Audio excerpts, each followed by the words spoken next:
खुलुमबाय गोजोन फुंबिलिनि गासैबो बडलेण्ड बुब्लिनि अनसायगिरिफोरखौ बरायग्रोबाय।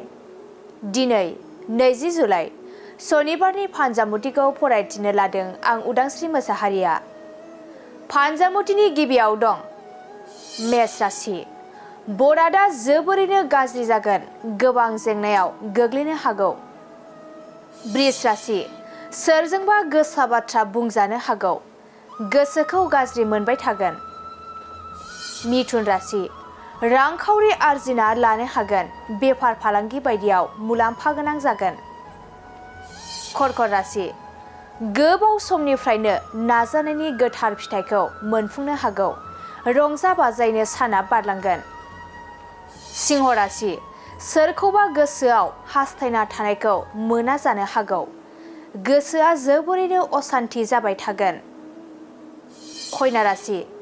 खैफोदाव गोग्लैनायनिफ्राय रैखा मोननो हागौ, थांना थानायनि गोदान लामा मोनगोन। तुला राशि।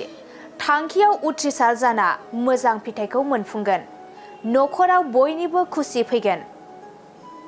वृश्चिक राशि। गावनि गोरोन्थियावनो दोहोन दौलत जोबस्रांनो हागौ, सानै हयै हाबा मावनाया गाहाम जागोन। धनु राशि। गोसोआव गोथार साननाय फैगोन, मोजां लामाजों हान्थिलांनो हागोन। मकर राशि। सांग्रां जाना थानाया मोजां, देहायाव बेराम आजारा सोमजिनो हागौ। कुम्भ राशि।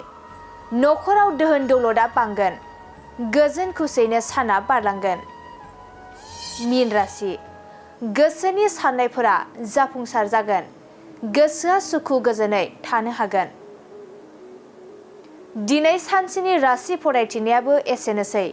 आसा खालामो नोंथांनि दिनैनि साना मोजाङै मोजां थांगोन, बेखौ बडलेण्ड बुब्लि नखरनिफ्राय मिजिंथिबाय। गोजोन्थों।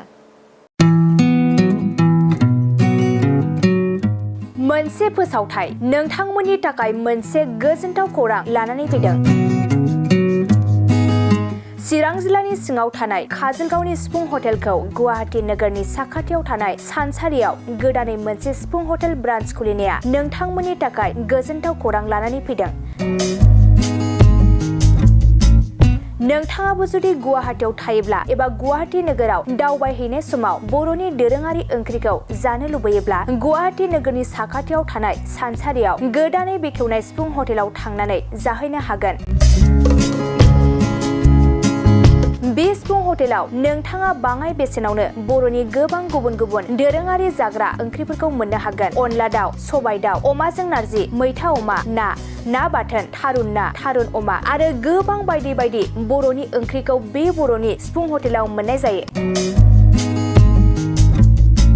सोरबाफोर जुदि बे सिफुं हटेलाव बर'नि संनाय खावनायखौ जानो थाखाय सिगांग्रो अर्डार हरनोब्ला नैबे 9864747796 9954772037 जानबुं नम्बराव कल खालामनानै बुकिं खालामहरनो हागोन।